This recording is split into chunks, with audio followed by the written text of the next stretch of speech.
Ketika Zoya dituduh dan dipanggang sampai mati. Nama saya Muhammad Al-Jahra. Orang memanggil saya Zoya. Saya cuma orang biasa. Sehari-hari pekerjaan saya mereparasi barang elektronik. Kadang mencari TV rongsokan untuk diutak-atik. Atau radio bekas. Atau amplifier. Kalau sudah bagus baru dijual. Alhamdulillah, Allah memberi saya kemampuan itu. Sebab dengan kemampuan itulah saya menafkahi anak istri saya. Anak saya satu, masih 5 tahun. Istri saya, Siti Zubaidah sedang hamil 6 bulan. Rupanya Allah ingin menitipkan lagi amanahnya kepada saya. Makanya saya harus bekerja lebih keras agar bisa menjaga amanah itu. Hari itu, selepas subuh saya berangkat dari rumah. Perempuan sederhana dan polos mengantar saya sampai ke depan pintu.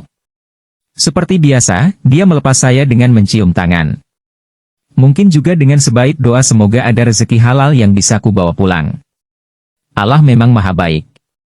Saya mendapatkan amplifier bekas untuk direparasi. Terbayang upah Rp50.000 atau Rp100.000. Lumayan buat beli beras dan lauk. Juga uang jajan bocah. Kamu tahu kan, anak 5 tahun biasanya lagi doyan jajan. Sore itu, saya hendak pulang. Tapi adzan asyar memanggil. Saya ingin berterima kasih kepada Allah yang selalu memperhatikan keperluan hambanya. Di sebuah musola kecil saya mampir, sholat dan merapalkan doa. Sebelum masuk musola saya menurunkan amplifier rongsok dari motor. Bukan karena saya tidak bertawakal kepada Allah, dengan membiarkan barang itu teronggok di atas motor. Tapi karena saya yakin, tawakal juga butuh ikhtiar. Makanya amplifier itu saya bawa ke dalam musola. Justru itulah awal penderitaanku. Seseorang menuduhku mencuri amplifier milik musola. Tanpa babi bu mereka ramai-ramai meneriakkan, maling. Aku sontak kaget. Siapa yang bisa menjelaskan pada masa yang marah? Aku berlari menghindar tapi mereka memburuku seperti mengejar seekor babi. Aku berlari semakin cepat tapi massa juga bertambah banyak. Kakiku terjerembab. Dan kemudian makhluk-makhluk beringas itu menimpakan aku dengan apa saja yang ada di genggamannya. Sebongkah batu ditimpakan ke wajahku. Tulang hidungku patah. Lalu ada balok melayang mengerkah tengkorak kepalaku. Saat itu yang bisa aku bisikan hanya nama Allah, yang beberapa menit lalu baru kusebut dalam sholat asyarku. Saat balok itu memecah tulang tengkorakku, aku hanya membayangkan istriku yang sedang mengandung anak keduaku. Aku membayangkan wajah bocah kecil anakku yang tidak bisa menangis jika melihat bapaknya diperlakukan seperti tikus got. Tubuhku terkapar di selokan. Darah merembes membasahi tanah. Darah dari seorang lelaki yang sedang mencari nafkah untuk keluarganya. Lalu seorang menyiramkan bensin ke tubuhku. Orang lainnya menjentikan api. Dan mereka menyaksikan tontonan sebuah tubuh yang menggelinjang karena dipanggang. Mereka mungkin puas melampiaskan kemarahannya padaku. Setelah itu mereka pulang dan menyaksikan wajahnya sendiri yang telah berubah menjadi iblis. Mungkin saja iblis sendiri ngeri melihat ada manusia lebih biadab dari dirinya. Tuhan, tahukah engkau, semalam amplifier yang ada di rumahmu mau dicolong orang. Untung ketahuan. Dia meronta dan kabur.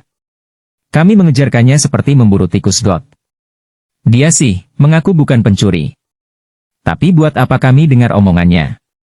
Bagi kami, amplifier MU lebih berharga dari pengakuan siapapun. Apalagi pengakuan dari lelaki yang tidak kami kenal yang saat asyar mampir ke musola. Musola ini memang bisa disinggahi siapa saja. Ini adalah tempat bersujud manusia kepada MU. Tapi di sini ada amplifier seharga Rp250.000 yang biasa kami gunakan untuk memanggil-manggil namamu. Jika benda itu dicuri, lantas bagaimana kami akan memanggil MU? Engkau yang sudah biasa diseru dengan speaker berwara pekak, apakah akan maklum jika disebut dalam kesahduan yang sunyi? Jikapun engkau memaklumi, kaminya yang janggal. Mana mungkin nama besar MU tidak diagung-agungkan dengan teriakan lantang. Maka dari itu, Tuhan, kami akan mencurigai siapapun yang mendekati amplifier di musola. Kami akan buru dia seperti hewan.